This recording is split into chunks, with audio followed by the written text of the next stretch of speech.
Before we get into today's episode, I would like to take a moment to acknowledge something that's really important. This is our 100th episode of Cultimatum.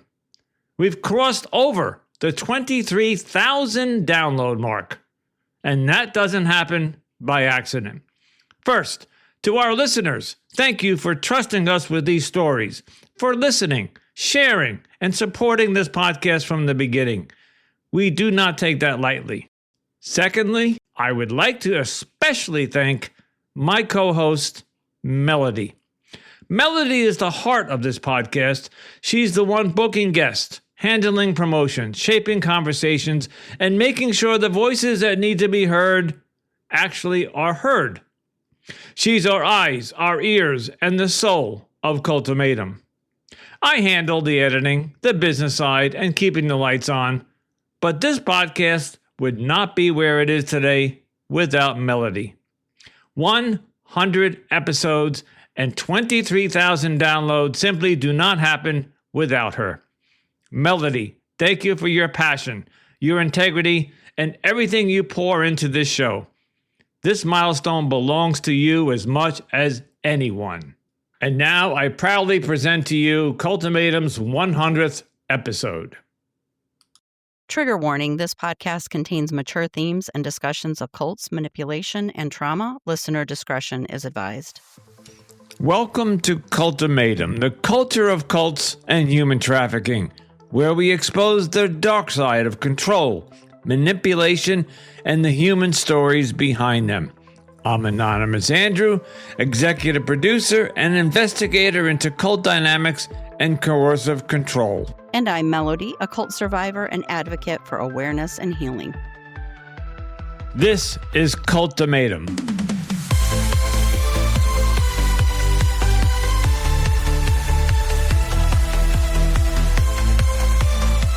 Greetings and welcome to another episode of Cultimatum Podcast, a culture of cults and human trafficking. And my name is Anonymous Andrew, and with me tonight is my co-host Melody. Hello, Melody. Hi, Andrew. Today we are joined by Faith. Faith is a former member of the Unification Church, often referred to as the Moonies, a movement founded by Reverend Sun Myung Moon, who followers believed to be the Messiah. Faith now shares her story on social media, opening up about her experiences inside the group and shedding light on the impact of life inside the Unification Church. Faith, welcome to Cultimatum. Thank you so much for having me. It's so nice to be here. Yes, thank you for joining us. So where would you like to start your story? Were you born into the Moonies? Did you join at a certain point in your life? Did your parents drag you in there? Yeah, I guess we better start at the very beginning. I was born into the Moonies, the Unification Church, and my parents were pretty coercively recruited while they were both in their late teens, early 20s, and transitioning to college. They both had kind of difficult first couple years or semesters at their colleges just because of like the similar backgrounds they come from, even though they grew up on other sides of the planet. So my dad was trying to go to University of Oregon here on the West Coast of the United States, and my mom was trying to get into her dream art college in Melbourne in Australia. And they both got coercively recruited into becoming college dropouts who became full-time fundraisers and witnessers for Reverend Moon. The Daily Mail in the UK won a lawsuit to be able to call Moonies glassy-eyed zombies for Reverend Moon as like his private military. They were essentially doing everything they could all hours of the day to fuse together politics and U.S. foreign policy with religion and basically come up with as many talking points, as many leaflets, as many organizations, as many workshops as possible to spread the message that in order to be a good person, you have to vote Republican. In order to be a God-centered person, you have to eat a certain way, you have to vote a certain way, you have to protest a certain way, and of course you have to follow Reverend Moon. And right now, the Republican Party and creating God-centered communism is what Reverend Moon's vision for the world is. We have to support Richard Nixon. We have to support Ronald Reagan, like they supported the presidents through Watergate and all that kind of stuff. Here's my first question. politics and religion, America was founded on the separation of those two. Number Right? one, because in England it didn't work Mhm. back in the 1600s. And number two, over the millennium, thousands of years, we have had nothing but war after war after war with religion between the Catholic Inquisition and Hitler and all those things. And it's all because they tried to merge politics and religion together. And it just doesn't work. So Mhm. what did the Moonies think that they were doing different? Well, I'm glad you point that out. I'm glad you feel that way. I know I'm not in enemy territory right now. No, you are not. So the reason I speak up at all, the reason I didn't just become an esthetician and mind my business and stay relatively anonymous on social media, and I make a point to go by my first and middle Korean name online and talk about this visibly online, is because I started going to community college and noticed that the summaries of what the Unification Church believes and what they do with all of their resources and all of their manpower. In every textbook I had, the summaries were like propaganda that my church had paid a sociologist to say when she came and did surveys of the Moonies in New York City. So there's a sociologist who's pretty well referenced in the academic side of the cult world. And whenever anyone who's not so familiar with cults first tries to foray into this topic, they look up Eileen Barker. She basically came to a witnessing center that my parents used to live at in New York and took everything they said at face value and attended some workshops and then accepted 10,000 some dollars from the Unification Church to publish a book, The Making of a Moonie. And that was one of the first sort of widely published, sensationalized studies about cults to pop up during that sort of almost satanic panic type of moment in history when Eileen Barker published that. It's like I am interested not so much in talking about the phenomenon of cults, but I'm interested in talking about how it's very easy to learn exactly who was funneling money through the Unification Church as a means of laundering money if you study World War II, but focus on Korea and Japan and China rather than focusing on the United States. And I'm here to sort of fuse them together and introduce the hard fact that seems to be siloed over in other conversations about world history and world culture. Talk about how the KCIA effectively and the South Korean government hand selected Reverend Moon to use an organization that was shielded by a nonprofit and by the shiny, happy like vibes of a religious organization. They were going to use his organization to influence Congress, the White House, foreign policy, and specifically how long American aid stayed in Korea after the Japanese occupation of World War II. That was a very No, long answer, but Wow. yeah. that Wow. quite a good one.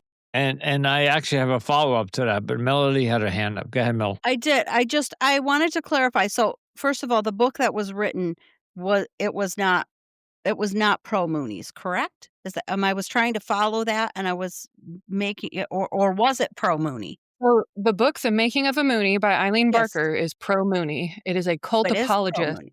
book, and it Okay. is the one of the first ever referenced books that people go to when they're introduced to the academic study of cults is propaganda that my cult paid for because they found Okay. a young British sociologist who hadn't been published yet who wanted to be super edgy and publish Wow. cult apologia during the Satanic Panic. Okay. Okay. And just for So the audience, I will say that it is very common to get recruited when you are doing that transition into college, especially if you're struggling when you first transition to college. That is a vulnerable time. And a lot of cults will try to get young college students that are away from home for the first time and feeling lonely and give them that sense of and family and vulnerable. community. Yes, and vulnerable. Absolutely. So I'm just noting that to the audience. I think we've mentioned it once or twice in the podcast, but this is a prime example of exactly that. And the Harry Krishna did the same thing. They grabbed kids right out of college back in the 60s and 70s and during the peacetime protests and the Vietnam War protests. And so, Faith, you had mentioned something about money and politics, and I don't know. Yeah. I'm going to go off on a limb here, but like Hitler was stealing gold and paintings and billions of dollars worth of merchant, like just gold and jewelry, and hiding it. And the Spanish Inquisition did the same thing. They were stealing. To this day, they don't know where the what is it called? The chalice, the Holy Grail, Mm-hmm. but you see where I'm going here? There was all these Yeah. artifacts that all these politics and Spanish and religious cults or organizations that I don't know if they were cults. I guess they were. They were stealing and pilfering Mm-hmm. for profit gain. Yeah, exactly. It's sort of it's interesting that we're pivoting to talking about Hitler and pilfering during times of war immediately after talking about how vulnerable a time it is in your life as an individual when you go to college, when you sort of individuate yourself from your family's household and you start learning to use your own authoritative voice in your writing. You start to apply your own critical thinking skills and you're looking for purpose, you're looking for the beginning of the rest of your life, right? You're looking to prove yourself. And it's the same for societies, in my opinion. I think when you study like the history of religion and sort of the anthropology of religion, which is what I'm primarily interested in school wise, I'm interested in the ways that after times of war or after national disasters, whether that's like a mass shooting or a global pandemic or something that causes extreme stress for prolonged periods of time, right? It's like that also becomes a super vulnerable time collectively as a society, where as a whole, people are much more inclined to flock toward and sort of blindly give all their resources toward whoever sounds the most sure of themselves, whether or not that person is actually saying things that they would otherwise morally agree with. During times of stress and volatility and like real natural disasters and danger, or like when traveling at sea, people are more likely to become superstitious or religious. And it's pretty thoroughly documented that not only like did during during the reconstruction of World War II, not only did Hitler and different Nazis pilfer money and gold and artifacts, but in Japan it was no different. And Roichi Sasakawa and basically like the Japanese Mussolini was people were always taking advantage of people during wartime. They were taking advantage of like the unprotected resources, people who are trying to transition to a new ruling power now that Japan's not in power. So Japan, Ruichi Sasakawa and different fascists from World War II who had been let off pretty easy from prison in exchange for selling laboratory secrets to the United States and to Russia. They were looking for ways to get rich and stay rich. And so they found one of many like pastors out in the mountains during a Baptist revival. You know, this time of upheaval, the time of Reconstruction after World War II. Not only did a bunch of, high-ranking Japanese fascists from World War II collect a whole bunch of money, but they found ways to launder it. They took advantage of people who were feeling unsure religiously and found baptism and were clinging to people in villages like Reverend Moon or the Olive Tree Church, one of his competitors who was essentially teaching the exact same thing and had a larger audience. It's just that Reverend Moon had a little less of a moral compass. He was found in jail when I forget his name. The person who orchestrated the coup for Park Chung-hee in South Korea, the founder of the Korean Intelligence Agency, he found Reverend Moon in prison for essentially like grooming and having inappropriate physical time with underage girls at a women's college What in a South shock. Korea. What a Yep. shock. And that Wait, was not just the to first time clarify, he that faced was this kind of thing. before he formed the church? That was before he formed the church, and in a lot of ways, Gosh. it was so he had a in the mountains during the reconstruction of World War II, where Japan was no longer in power. Japan had just been bombed, and South Korea had just been ripped in half. Russia taking North Korea, the United States sort of taking South Korea. There was a Baptist revival where charismatic Baptist preaching with the music and the emphasis and the gestures and the can I get an amen? It's like that fused with traditional Confucianism and Korean shamanism.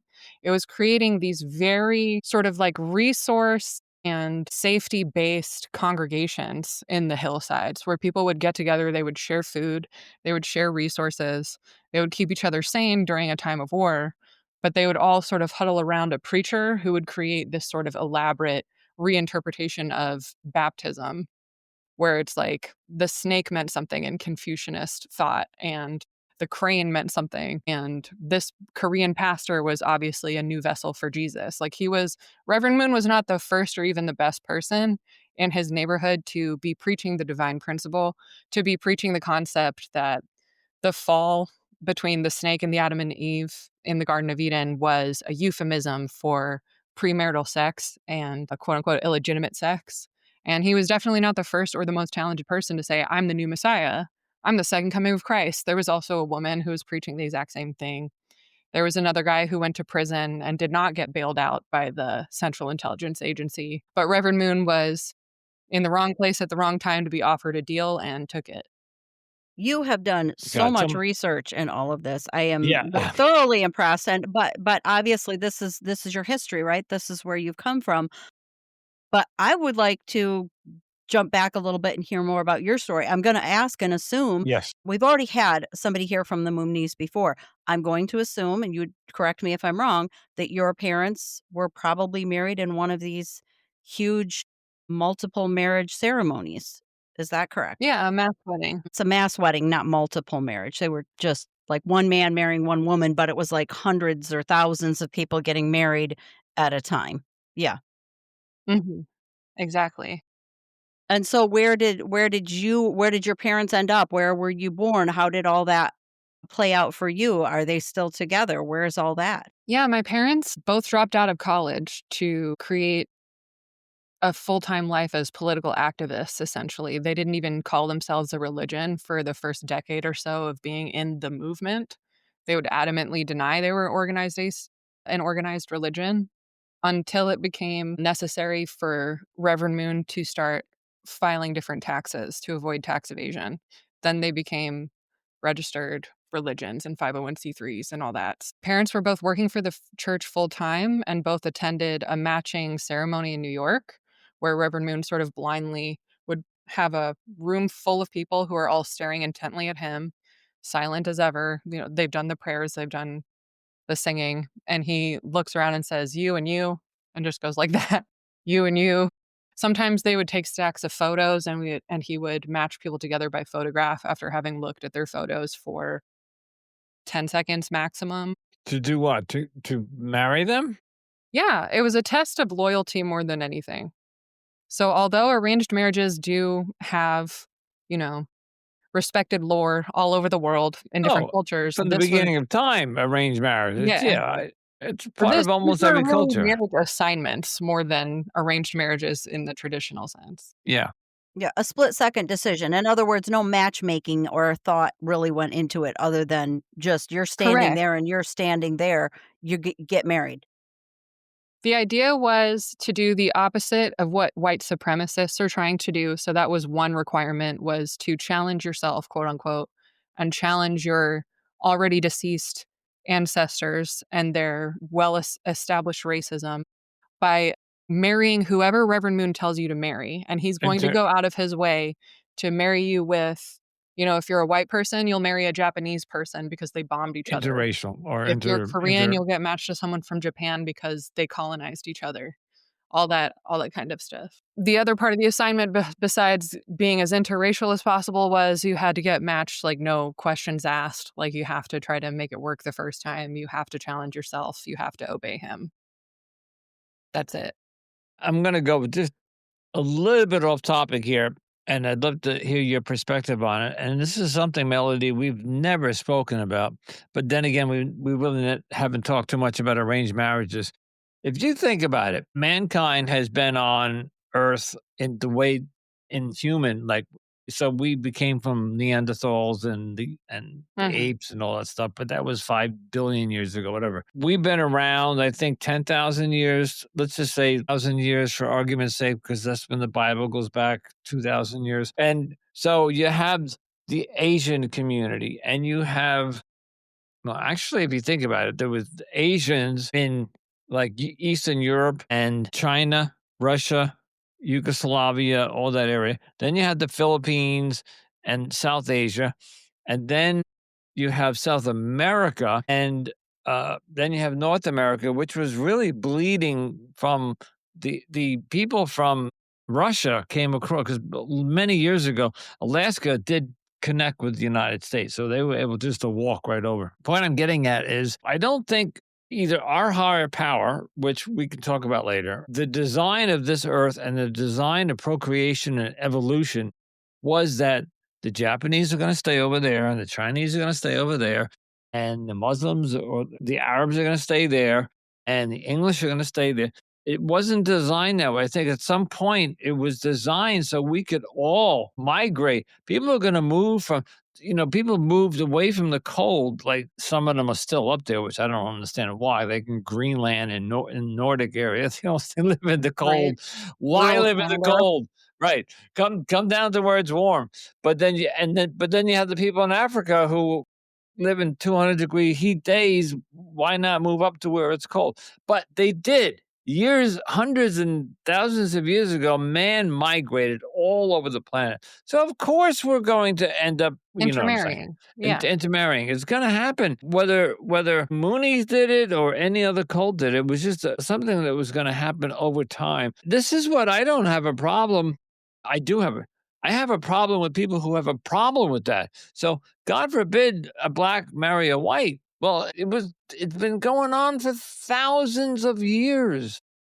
You see where I'm going with that? Yeah, I appreciate that sentiment, and I think that's what pulled in so many hopeful young people, what pulled them into the Moonies, and also what pulled people into Jonestown, if we're being real, and, like, the Yeah, People's Temple is when absolutely. someone malignant narcissist at the center of everything who has an ulterior motive, whether it's entirely self-serving and self-generated, like Jim Jones and the People's Temple, or if it's financed by wealthy political backers like Reverend Moon's church. It's like they candy coat their fascism, they candy coat their authoritarianism and their neurotic systems of control. They candy coat it with very progressive sounding ideas that directly counter Hitler and directly counter grand dragons of the KKK. You know, all of the things that bright-eyed, bushy-tailed, optimistic, idealistic people don't want to be, they will pretend to be those things.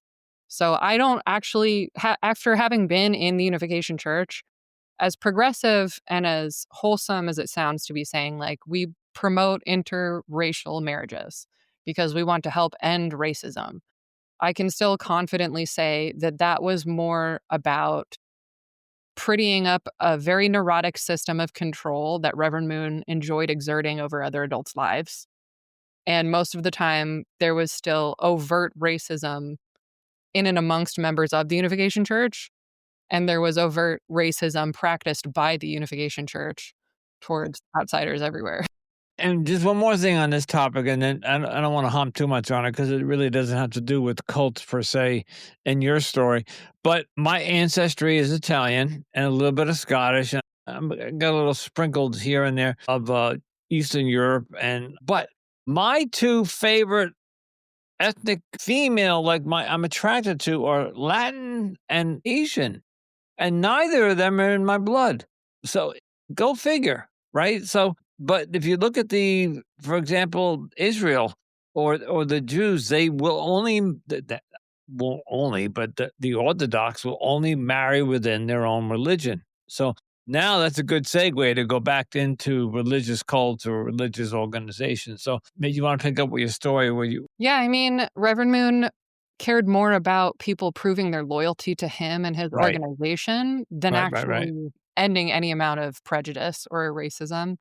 There was enormous prejudice and racism between, members of the Unification Church and people who were not religious at all. If you were not in the Unification Church, then to a Unification Church member, you might as well have a serious contagious disease and sort of be at risk of corrupting their entire family by proxy just by like breathing the same air. And then within the Unification Church, there was an extremely competitive, extremely hostile sort of internal caste system. So my parents, not only did they both attempt several times to get matched to other people and have those matchings not work out. Like my dad was matched to someone who was hiding the fact that she had a serious like mental disorder, and her mom had been writing all of her letters for her. And her mom had sort of just hoped that the Unification Church would like find her a spouse and not ask any questions about it. And then the next person my dad tried to get matched to, she left him for the first guy that she got paired up with, and they both left the church together.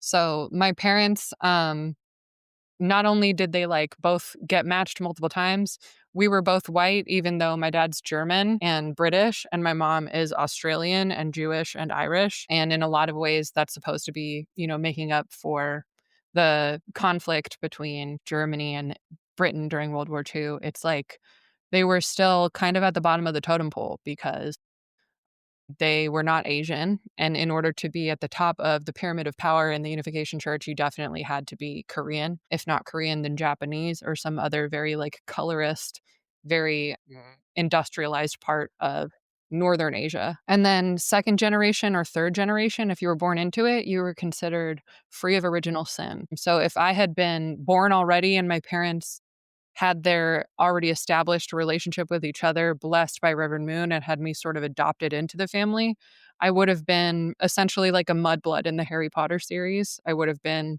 like a foster child or like a bastard child in the hierarchy within the Unification Church. They were called Jacob's children.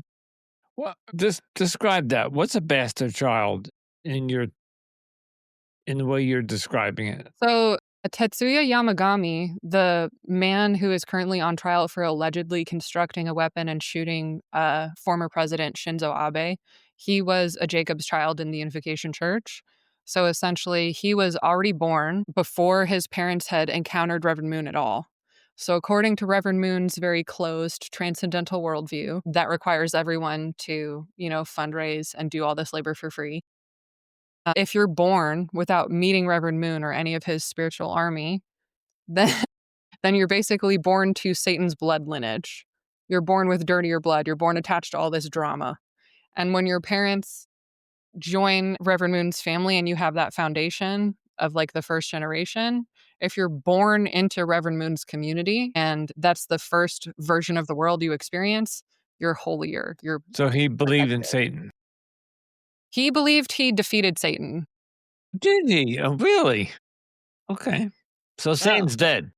Yeah, Reverend Moon believes that he coaches God and comforts God. He believes that he completed Jesus' mission and found him a bride and basically was his wingman and hooked him up. He believes that Hitler is getting beaten up on a daily basis by Jews in hell. That wouldn't be And he so bad. believes that Satan is just a memory. He defeated Satan in like a hand wrestling competition or something. Hand wrestling. And Satan apologized. Arm wrestling with Satan. Yeah. Okay. I can visualize this. I'm visualizing Satan and Hitler like having an arm wrestle. Mm-hmm. What I will No, say he would is it really have is his church members be like, "Oh, there's a note from Abraham Lincoln from beyond the grave, and he's congratulating me for all the work that we've done." the things that these cult leaders will say, and the sad part is people believe it. When you're in it, you believe it. That's the sad part is that anything that they say, by that time you're so indoctrinated, you're so brainwashed that You get up on that you pulpit. believe anything they say. Yeah, You've Mhm. it assigned doesn't so much matter how charisma to them, outrageous and it they say is. it with so much pizzazz, and you're just like, "Yeah."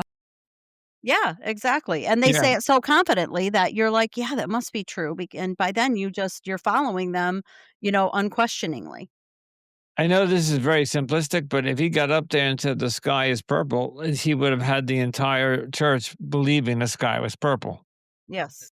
Well, I think for Reverend Moon especially, because he would dip in and out of the most absurd, almost fantastical sounding things sometimes, and you couldn't tell if he was like reciting Korean folklore or if he was just freestyling a story as a way to bond with people sort of created this window of tolerance for his ridiculousness. They would give him a certain number of hall passes for adorable fatherisms in the same way that devout followers of Donald Trump are just like, he's just joking. That's just locker room talk. He's just you're too sensitive, blah, blah, blah, blah. And then in exactly the same way that Donald Trump said, I can grab him by the pussy or I could shoot someone in Times Square and get away with it, Reverend Moon has also said verbatim, I could put my sperm in the holy wine and these followers would drink it. Like, I could tell you to kill yourselves or someone else and you would do it. And that was very openly a part But of his in his doctrine. mind, he believes that. Yes. Do He you doesn't think? just believe it in his mind. People did drink holy wine that, like, he Gosh. could have polluted, and people did kill themselves and other people.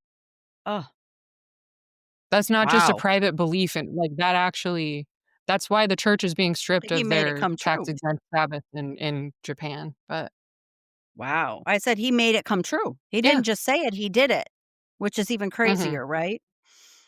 Right. Yeah. Wait. I have to understand what I just heard. He we'll keep the details out for imagination purposes, but he put his sperm in wine and passed it out. Is that what you're telling me? In the early days, yeah, Uh, with the first 300 or so blessed couples. okay. It was part of the marriage There's at least one ceremonies. published book about it. Exactly. The marriage was between two people. But what does his sperm got to do with the marriage? And But she's not going to probably get he thought it pregnant with would his bless sperm. him. I'm sure he said it Exactly. would bless Jesus. it. It's called Pikarum, where people are blessed by his holy sperm. Wow. That one What's is a so new one holy for about us. it? Yeah. Hey, listen, Virgin Mary got pregnant without sperm. She right? She so That's what the Catholics believe. boy, what this is why I gotta be careful. I don't want to go off my soapbox, but this is why religion is just a bunch of baloney, in my opinion. There isn't one religion out there that that says anything remotely sane, and then behind closed doors, they do the opposite. So I was brought up in the Roman Catholic Church, and my mother dragged us there every Sunday, and I went to Catholic school, and I was dragged there sometimes during the week for altar boy service. And then, when I got older, I found out the priests were diddling little boys and getting them drunk in the back, and it just blows my mind that I got to be careful again how I say this. There are still people out there, followers who follow like this is like the Luz del Mundo down in Mexico. There's still millions of people following that cult. And even though the leaders are in jail doing time for pedophilia, it's just amazing that the amount of belief that blind faith that they keep Is adhering to. It is the brainwashing. I will preface it with Okay. that. No, I get it. We'll be right back after a quick break. Don't go anywhere. More Cultimatum is coming up. But Faith, I want to hear more about like what was it like for you growing up, and then what happened and when and why did you leave? Yeah. That's a great question. So I had to leave several times, and by that I mean I became disenfranchised with the Moon family as like a dynasty that we were supposed to worship from a distance. You know what I mean? I became very disillusioned with the bureaucracy itself because I got a job at the national sort of administrative building in New York City, and I was going to be one of the young people in charge of reinterpreting old messages and making them fresh and new and fun and viral on the internet. And how old were you at this And time? I had just graduated high school, so I was about Okay. 18 years old. And because I had hung out with the wrong first generation church members on the West Coast who were beginning to withhold money from the Moon family and sort of branch off and start doing their own financial stuff and being very quote unquote like disobedient and insubordinate to Reverend Moon's kids, I was fired and sort of thrown out of church housing almost within a week of moving there. And having to find like being treated so differently from my hometown at headquarters of all places where people are supposed to be closer to God and closer to true family and, even more enlightened or like superior in some way to my local pastor and my family because of this whole competitive hierarchy. If that's how they treat me, then I was like, wow, this is kind of not what I expected. This is heartbreaking. And then the way I was able to get a job very quickly off of Craigslist and essentially do all the same fundraising and sales that I'd been doing for free most of my life and get paid for it, I was like, this is great. And it became like the perfect comparison. I began to wake up on my own pretty easily after being excommunicated that the Moon family were not that special at all. And they'd been using a lot of very easy to learn sales tactics to sell what they were talking about and sort of coerce and influence people. And then right around that time, Reverend Moon died and a bunch of scandals hit the internet. And then I spent another couple years having to break contact with my narcissistic family and like the people I actually grew up with. And then I had to start going no contact with childhood friends who have landed in a very different place from me, even though we've all been deconstructing from the same belief system. Yeah, and that from experience, that's a hard place to be, and it's hard to put your life back together after that. Now, how long ago was that for you? So I'd say I stopped being like a card carrying Moonie when I was around 19 or 20 years old.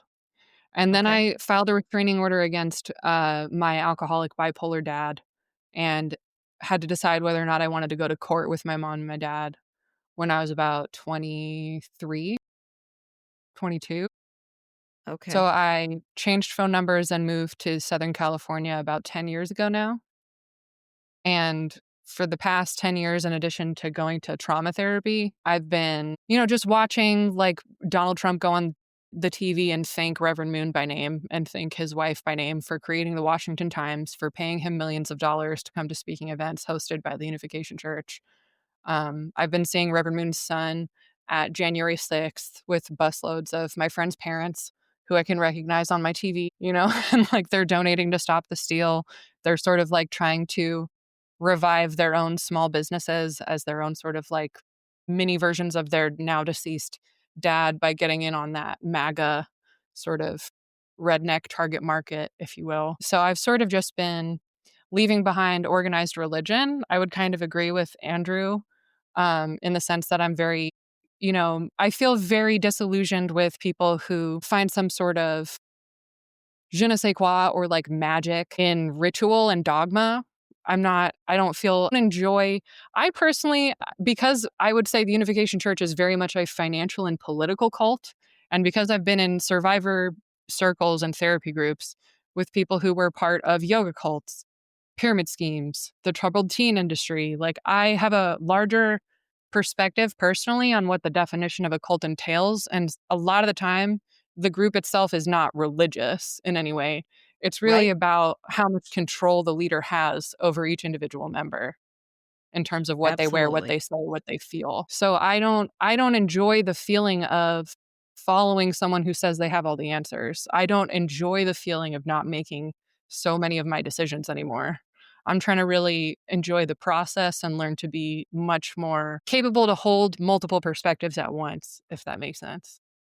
It does to me because I consider myself agnostic now after my cult experience, and I'm just like, it's okay to not know all the answers. That's okay Mhm. to say, I don't know. There might be something out there, but Yeah. I don't know. Okay, perfect. I got to jump in here. Number one, as I said before, we're going to begin to wrap up.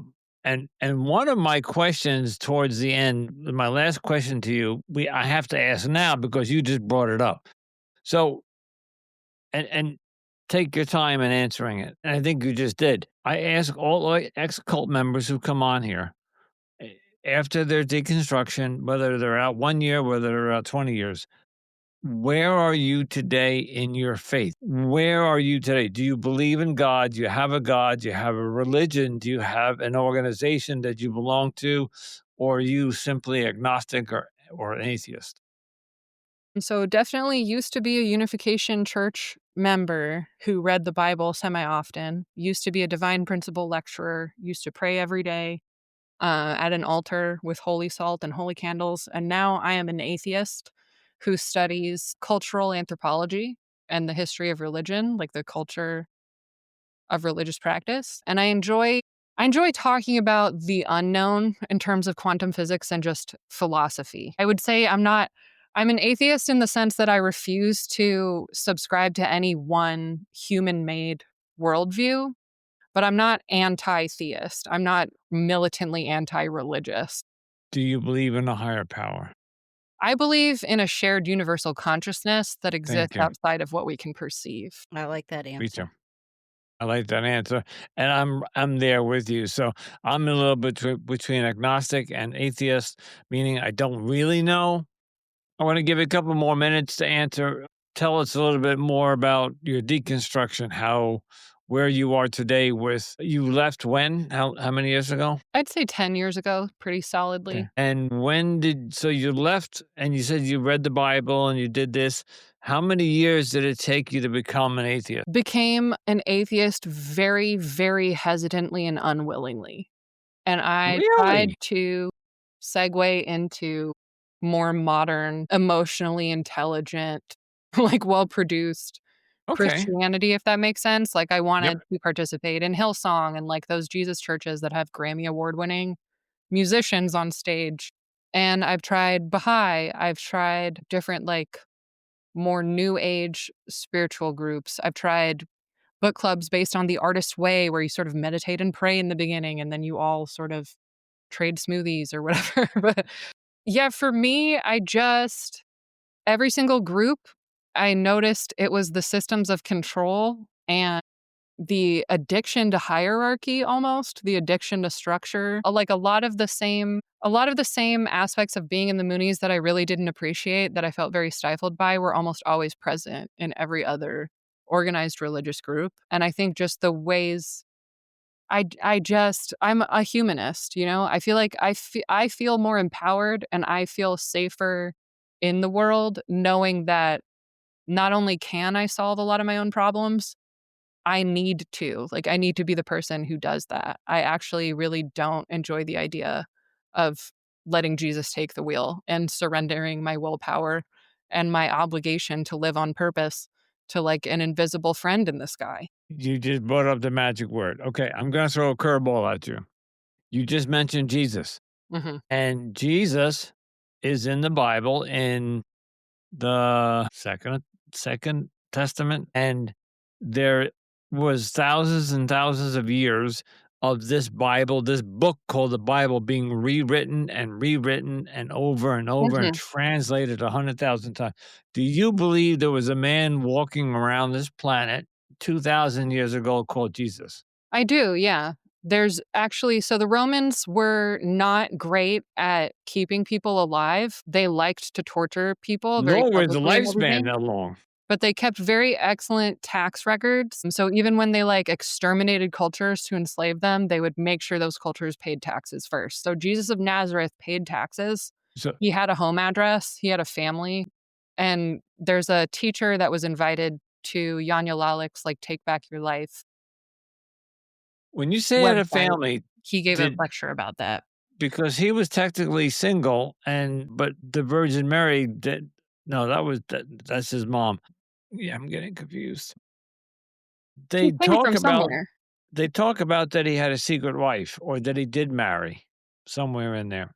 I think maybe we're gonna drop this because we're I getting think way off topic. so But the Da Vinci Code has a very compelling, like, fantasy story about yes, that, and yes. some of the leading English-speaking historians for the Christian religion, who've written some really excellent books on the history of Christianity. There's not enough evidence to say that he did have a secret wife, and there's not enough evidence to say that he didn't. Okay. So he very well could have, and we would really have no way of knowing. But if you're an atheist, was he the son of God? No.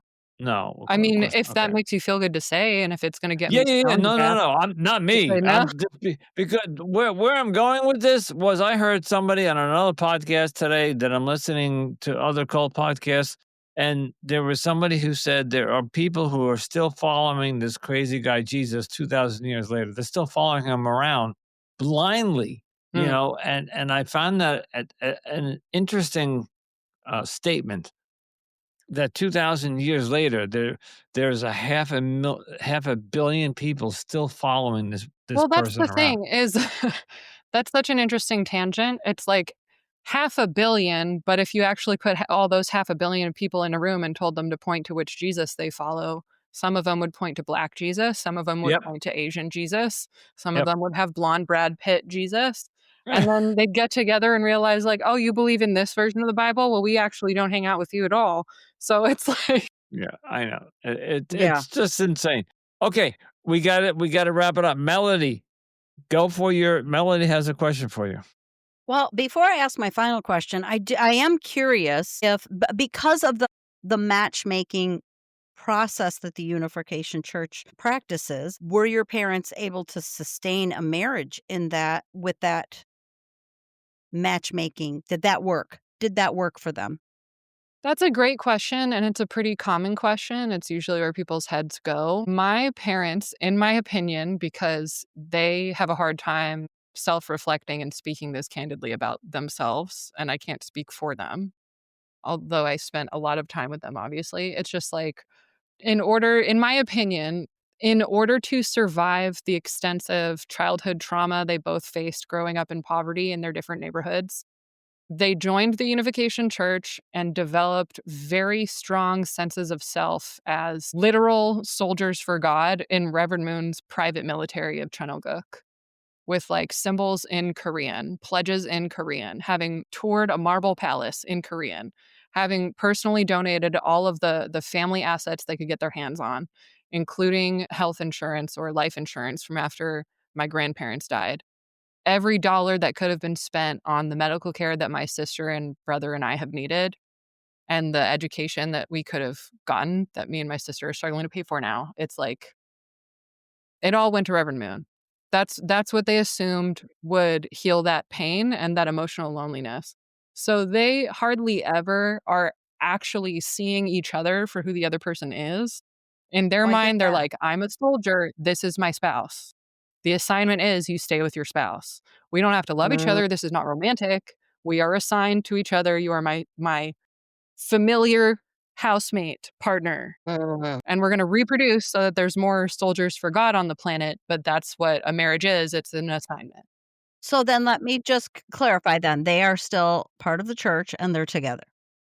My mom is the Okay. de facto pastor for the church in Portland now, because while other people are leaving or dying, she has quadrupled down, and Okay. she sponsors my dad's shenanigans, and he still like harasses people politically for Reverend Moon.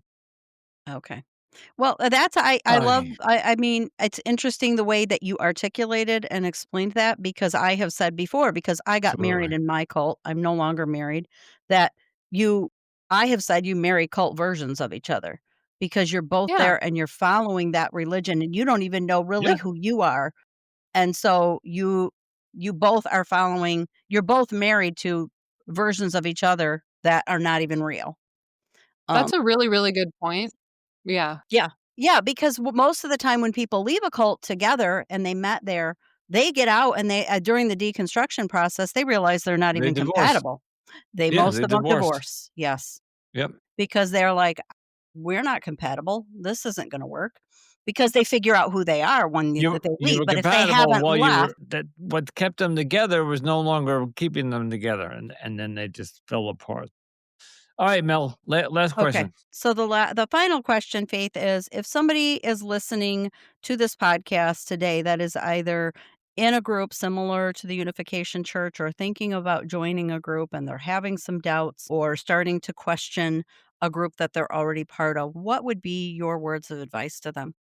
My words of advice would be trust your gut and respect your feelings, because your guts and your feelings, in my experience, know the facts before your mind does. By that I mean, even though I don't really follow his work anymore for a number of reasons, there's an author who wrote Blink, like The Power of Thinking Without Thinking. I believe like our unconscious, almost animalistic survival brain will sometimes figure out things that are very big emotional red flags and actually really traumatizing.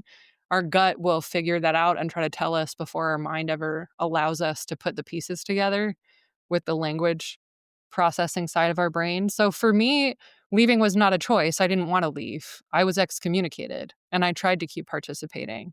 And I tried to keep as many of the relationships as possible because I'm an extremely stubborn person and I enjoy being emotionally and intellectually congruent. I don't like cognitive dissonance.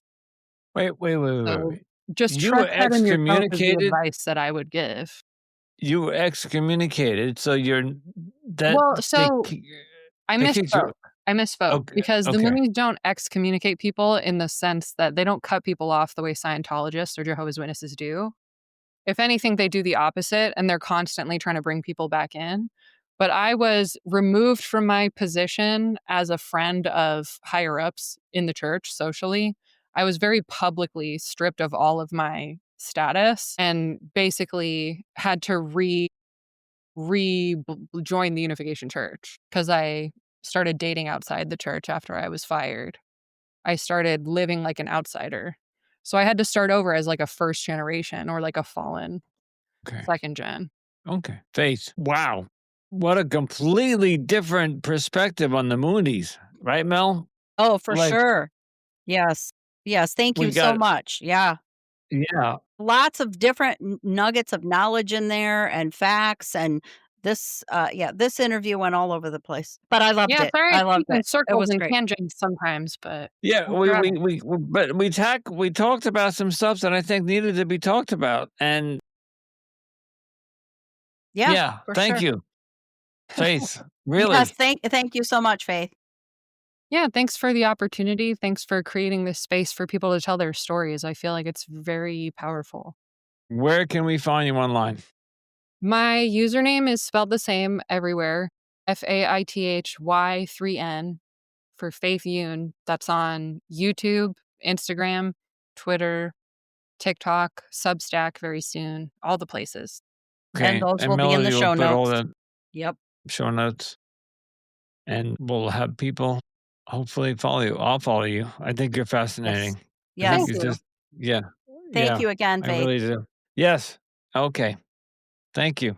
And once again, we want to thank Faith so much for coming on the show and that educating us, giving us information, teaching us more about the Moonies, teaching us more about history, Yep. teaching us more about philosophy. I mean, she went into so many different subjects there. I mean, you can tell that she is well versed And and I that followed she her is. down the rabbit holes. Yeah. Yes, yes, absolutely. because Yes, because she brought up some very interesting stuff, and I just had to comment on it. And that whole part about when she talked about something about religious and wealth and politics, and yes. that's when it set me off. Now Yeah. for the audience, if you especially if you listen to my other podcast, I do not get into politics. I try to stay way away from it. But when she brought up politics and religion, Yeah. that's a no-no. Yeah. I'm not saying I'm not scolding her. I'm No, just saying in right. Mixing the general, two. Yes, mixing in the two general. is just a no-no. And Agreed.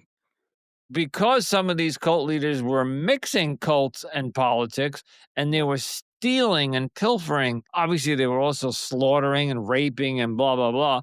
But they Right. were stealing gold and art, and also, depending what century it was, what was the Yeah. most valuable thing. And you know what? There are treasure hunters out there still looking for Oh, still yeah. looking for Hitler's gold, still looking for Columbus's stuff, and it's weird. And anyway, I Yeah. really enjoyed that one. I really I did. did too. I did too. And I did say this off mic after we shut up, but I'm going to say it because I think the audience will appreciate it that I so related to her comment about her experience with trying to join other churches and Yeah. groups because it really described how I felt when I left the house of Yahweh and I tried to join other churches and groups to where I'm just like, I figured out after a few of them that this just isn't for me. I'm not going to feel comfortable in any organized religion. And then I just had to rethink what I wanted to do and what I believed from there. But yeah, she was very, very articulate and very knowledgeable, and she educated me on some things I didn't know. So, Yeah, me and too. certainly about the Unification Church things I didn't know, Yeah. but boy, There were, she's just a wealth of knowledge. which just shows that even though I think was it JWs, we've had the most JW guests on I think every so. single. We say this every time. We learned something different, something new, a Yes. different perspective. And now she was the second Mooney we've had on. We just learned different things because Yes. people join these cults at different sections, parts of their lives, and they leave at different parts. And they also join when the cult leader was either alive or dead or in the whatever. Yeah, So and there's so then much, their experiences are all different based on who they all interacted with. different. Yes, where Yeah. in the country they lived. All of those things are gonna play a Yep. part, whether or not their parents joined with them or not. All of those things are gonna Exactly. influence. What did they join as a child? Did they join as an adult? All of those things influence their personal experience with that group. So yeah, you're gonna get a different story, even if it's the same cult. You're going to hear a different version, a different story, a different perspectives. But, Yeah. that's what makes the show interesting, right? That's what makes us as human beings interesting. Yep. So once again, thank you so much, Faith, for coming on the show and sharing with all of us. And as always, thank you to all of you for tuning into Cultimatum. We do appreciate your support in our mission to expose the truth and highlight the voices of these survivors. If you're enjoying the show, don't forget to rate and review us on Apple and Spotify. And don't forget to follow, share, and keep listening to all of our latest episodes. You can also follow Cultimatum on Instagram, TikTok, Pinterest, and YouTube for more content and updates. Don't forget to join our Facebook group, Cultimatum Podcast, where we dive deeper into these important topics. And if you are a cult survivor and you're looking for additional support, you can join the Cult Escape and Healing group on Facebook. If you're interested in more of my work, check out my other podcast. Basically, just head over to the Anonymous Andrew Podcast Studios. And I think we should mention this because we didn't mention this in the last couple, and this is going to come out after the fact. But we're now, for those who might be looking for the legal disclaimer, we have shortened the legal disclaimer at the beginning of the podcast, and it is also in the show notes, and it is also on our website, the legal disclaimer. It covers our butt, yeah. Yes, But it was right. too long at the beginning, so we Yes. decided to cut it and put it where it belongs, at the end or on the website. So if you're like I said, and you're interested, so if you head over to Anonymous Andrew Podcast Studios, you'll see the actual legal disclaimer under the Cultimatum Podcast section. Yes. And if you have a story related to cults or human trafficking that you would like to share with us, please email us at cultimatumpodcast@gmail.com. If you'd like to support the show, you can help us by covering production costs. In the show notes, you'll see a link called Buy Us a Cup of Coffee. We did get some more donations in the last week. Yes, thank you very much for that. We do appreciate so that. definitely helped. It will go to this month's episode. So thank you very much. And as always, stay safe, stay informed, and remember, you are not alone.